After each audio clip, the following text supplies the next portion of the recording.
আসসালামু আলাইকুম দর্শক। গাজীপুরের রাজনৈতিক অঙ্গনে পরিচিত একটি মুখ বাংলাদেশ জাতীয়তাবাদী দল বিএনপির সাবেক নেতা আব্দুর রহমান আরশাদ। আজ আমরা তার সম্পর্কে কিছু তথ্য জানব। যদিও তার সম্পর্কে খুব বিস্তারিত তথ্য অনলাইনে পাওয়া যায় না, তবে যতটুকু আছে তা নিয়ে সাজানো হয়েছে আমাদের আজকের এই পর্ব। আব্দুর রহমান আরশাদ, যিনি গাজীপুর কাশিমপুরের রাজনীতিতে সক্রিয় ছিলেন। তিনি একসময় গাজীপুর মহানগর ছাত্রদলের সহসভাপতি হিসেবে দায়িত্ব পালন করেছেন। ছাত্র রাজনীতি থেকে শুরু করে তিনি বিএনপির একজন নেতা হিসেবে পরিচিতি লাভ করেন। তবে সম্প্রতি 2024 সালের 5ই নভেম্বর তার বাড়িতে একটি হামলার অভিযোগ ওঠে।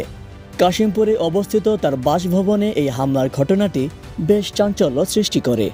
প্রিয় দর্শক, আব্দুর রহমান আরশাদ সম্পর্কে আমাদের কাছে এই তথ্যগুলি আছে, তবে রাজনৈতিক জীবন বা কাশিমপুরের রাজনীতিতে তার ভূমিকা সম্পর্কে আরও বিস্তারিত তথ্য হয়তো ভবিষ্যতে জানা যাবে। প্রিয় দর্শক, আব্দুর রহমান আরশাদ সম্পর্কে আপনার যদি কোনো অতিরিক্ত তথ্য জানা থাকে তবে অবশ্যই আমাদের কমেন্ট বক্সে জানান।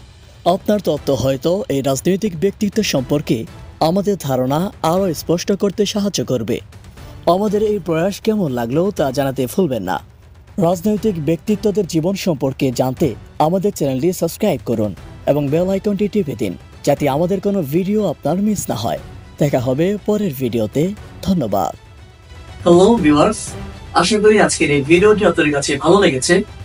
আমি নতুন একটি সিরিজ চালু করেছি, যেখানে ন্যাশনাল লেভেলের বা ইন্টারন্যাশনাল লেভেলের যারা রাজনৈতিক ব্যক্তিত্ব আছে তাদের জীবনে নিয়ে আমি একটি বা বিভিন্ন ধরনের ভিডিও তৈরি করছি আমাদের পার্সোনাল যে ইউটিউব চ্যানেল রয়েছে সেখানে। সো সেই ধারাবাহিকতা বজায় রেখেই আমি চিন্তা করলাম যে কাশিমপুর বা গাজীপুরের যারা রাজনৈতিক ব্যক্তিত্ব আছে তাদের জীবনে নিয়ে কেন ভিডিও তৈরি করছি না। তো সেই ধারাবাহিকতা বজায় রেখেই গাজীপুর কাশিমপুরের যারা রাজনৈতিক ব্যক্তিত্ব আছে তাদের জীবনী বা তাদের হিস্টোরি গুলো আমি আপনাদের সামনে তুলে ধরার চেষ্টা করছি। যদি আপনার পছন্দের কোনো রাজনৈতিক ব্যক্তিত্ব থাকে তাহলে আমাদের কমেন্ট সেকশনে সেটা কমেন্ট করে জানাতে পারেন, এবং অবশ্যই আপনারা তাদের সম্পর্কে যদি আপনাদের কাছে কোনো তথ্য থাকে বা ইনফরমেশন থাকে সেগুলো আমাদের কমেন্ট সেকশনে বা আমার ইনবক্সে জানতে পারেন। আমি চেষ্টা করব আমার সময় হলে আমি সময় মতো সেই বিষয়গুলো নিয়ে অবশ্যই ভিডিও তৈরি করার। কারণ আমার পার্সোনাল অনেক কাজ থাকে, কারণ আমি কিন্তু পার্সোনাল ভাবে আমি আমাদের বিভিন্ন কন্টেন্ট নিয়ে কাজ করছি। সো সেই ধারাবাহিকতা বজায় রেখেই অনেক সময় কাজগুলো করা হয়ে ওঠে না। সো আমার সময় মতো করে আমি আপনাদের কথাগুলো তুলে ধরবো আমাদের ভিডিওর মাধ্যমে। যদি আপনার পছন্দের কোনো ব্যক্তি থাকে তাহলে সেটাও কিন্তু আমাদের এই ভিডিওর কমেন্ট সেকশনে জানাতে পারেন। ভালো থাকবেন, সুস্থ থাকবেন। আসসালামু আলাইকুম।